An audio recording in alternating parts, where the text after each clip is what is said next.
golpe de estado tinha sido orquestrado com maestria. E agora, a nossa protagonista se via diante do seu irmão, que estava a ponto de tirar sua vida. E ela morre sem conseguir dizer uma palavra para ser salva, porque seu irmão odiava todos os membros daquela família que tinham cabelos loiros. E aí, gente, tudo bem com vocês? Aqui é a Luana e hoje eu trouxe uma indicação que me deu uma emoção que fazia muito tempo que eu não sentia com as histórias. Me fez faltar ar, me fez sentir meu coração acelerar, dar um aperto no peito, fazer com que eu sentisse coisas que, sabe, quando você não acha mais histórias que sejam realmente boas, que fazem você sentir coisas e aí você acha uma que te surpreende. Eu tava na seca lendo histórias e tava tipo tudo na mesa.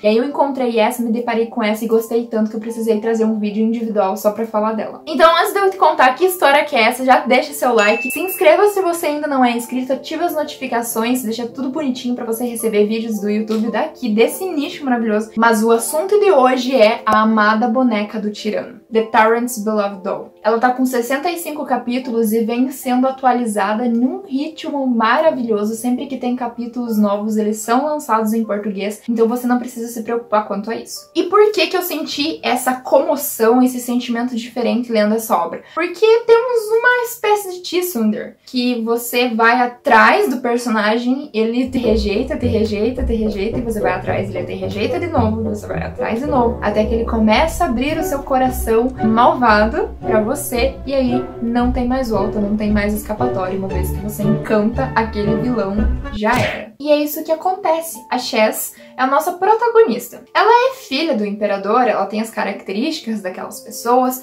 mas ela é uma filha que, tipo assim, tanto faz, tanto fez, sabe? Ela não faz diferença pra linha de sucessão, ela não tem uma família influente, ela não é alguém importante, sabe? Então, o imperador, os seus irmãos desmerecem ela. Não é maltrato, mas também não ligam pra ela vive meio que nas escondidas, na solidão. Ela vive na sombra do resto da família imperial. Outra pessoa que vive sobre as sombras da família imperial é o Rayton. E ele carrega consigo uma espécie de maldição que vai dizer ele que ele vai destruir todo o império, que ele vai tomar o poder. Então, por causa das suas características, do seu cabelo escuro, ele acaba por afastar a sua família, os seus irmãos, e os seus irmãos acabam cometendo bullying com ele, acabam cometendo coisas ruins, maltratando ele, e isso faz com que ele tenha ainda mais raiva da família imperial. E ele, né, tem desde sempre que ele vai se livrar de todas aquelas pessoas e vai tomar poder independente do que vai acontecer, ele vai atingir os seus objetivos. Uma pessoa que é muito manipuladora, que tá ao seu lado, é a sua mãe. Nós não percebemos a princípio, mas à medida que ela vai revelando a sua índole, nós conseguimos ver que ela não é flor que se cheire, até mesmo porque o sentimento que me deu o aperto no peito foi a questão de ela manipulando seu filho para usar a Chess a seu favor. E quando a Chess já não significava mais nada para eles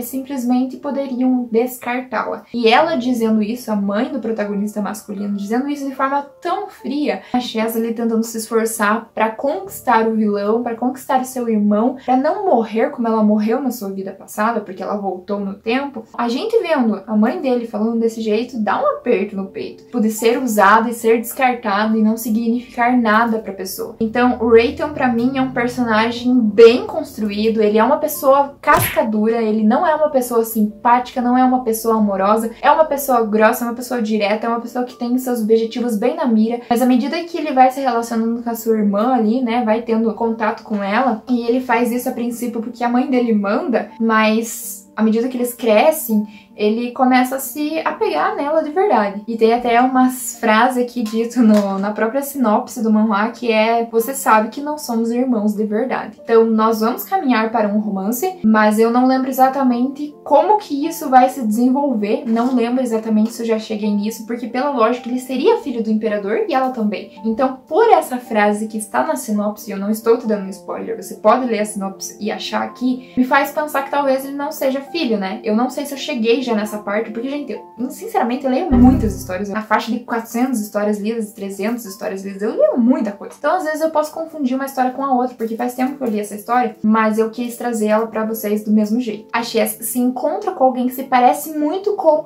o irmão dela. Eu acho que é nessa obra. Ó, gente, minha memória aqui, ó, maravilhosa se eu tiver certa. Tem casos de saber quem que é o pai verdadeiro dele, que a gente não pode ter um incesto. Não pode, então um não é filho do imperador. Como a Chess é a cara do imperador, ela é mais provável que seja, né, daquela família nojenta. Mas, do mesmo jeito, nós vamos ter um golpe de estado. A Chaz não está muito preocupada ali em impedir isso. Ela não sabe muito bem como agir pra impedir isso, até porque ela não gosta da família dela mesmo, então ela tá pouco se lixando pra que se eles vão morrer ou não. Mas ela quer se salvar. E na cabeça dela, ela vai conquistar o seu irmão pra fazer com que ele pelo menos poupe sua vida pra que ela fuja dali. Ela caindo nas graças dele, ela vai conseguir, quando ele tomar o poder, fugir dali. Ele acha uma imperatriz, ele começa a dar bola pra outras questões do Estado, deixa ela de lado e ela, na surdina, vai embora e consegue sua vida, sua liberdade, coisa que ela não conseguiu na outra vida, porque ela não conseguiu falar uma palavra e foi morta pelo seu irmão. E agora ela não quer esse mesmo final. Até mesmo ela recebeu uma segunda chance. Isso nos faz pensar que alguém lá em cima está maquinando para que ela tenha uma segunda chance e consiga sobreviver nessa. E ela vê no seu irmão, com certeza, o ponto-chave para não ser morta, cair nas graças dele. Mas até ela conseguir isso, ela é muito maltratada, tá, gente? Mas aguente firme, leia essa obra, aguente, que quando ele se apegar nela, aí é um caminho sem volta, gente. E é muito bom histórias assim. Eu gosto de histórias onde o protagonista sofre pra conseguir atenção, mas assim, tem que ser bem construído, porque se ela sofrer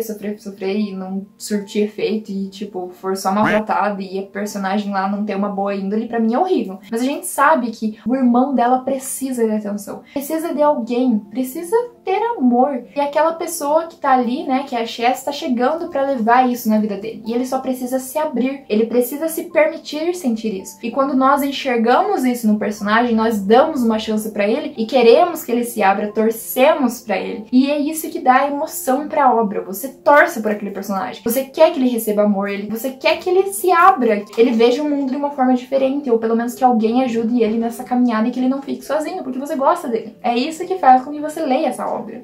Os personagens. Eu parei de ler quando tem o golpe, tá? Eu lembro mais ou menos o que acontece, só que não tinha mais capítulos disponíveis, então teve uma quebra na minha cabeça, que eu não quero voltar a ler os próximos capítulos, porque toda a emoção que eu tive ali de saber o que ia acontecer, se ele ia realmente matar a Chaz ou não, se ia deixar ela salva, ou se ela ia colaborar com o golpe, ou se ela ia fugir naquele momento, toda essa tensão eu perdi, infelizmente, porque os capítulos não tinham sido lançados. Hoje já foram lançados, mas se eu for voltar a ler essa obra, eu vou voltar desde o início para que eu tente pegar um pouco da emoção. Porque se eu for agora, não vai ter tanta emoção. Eu acho que eu já peguei até spoiler dessa obra, o que me desanima um pouco, sabe? Mas não sei o que acontece nessa cena, se ela fica do lado dele, se ela foge, se ela... Morta não é, né? Porque senão não teria mais história. Mas se ela é machucada por ele, se ele fica realmente do lado dela, porque até o golpe, nós não sabemos o que se passa inteiramente na cabeça dele. Nós podemos deduzir, ver, ó, você tá falando uma coisa, mas nós sabemos que é outra. Mas tudo isso não passa de especulação até o momento do golpe, e é ali que a gente vai ter uma nova parte da história, e é onde eu ainda não entrei, ainda não fui caminhar por essas páginas, por esses capítulos, por esses quadrinhos. Então fica aí a dica pra você ir ler essa história agora que essa parte do golpe já passou, se você ainda não tinha começado a ler a obra. Se você já leu, deixa aqui nos comentários a sua opinião sobre ela, se você gosta da índole dos personagens, se você realmente não gostou de como tudo aconteceu, ou se você não suporta obras dessa forma, porque tem gente que realmente não gosta. Gostos são gostos, mas fica aí a sugestão e de por que você deveria ler ou não, se vai te agradar ou não, tá bom? Eu espero que vocês tenham gostado dessa indicação, desse vídeo, ficado comigo até o final dele, e eu vejo você para um próximo conteúdo, e eu fui!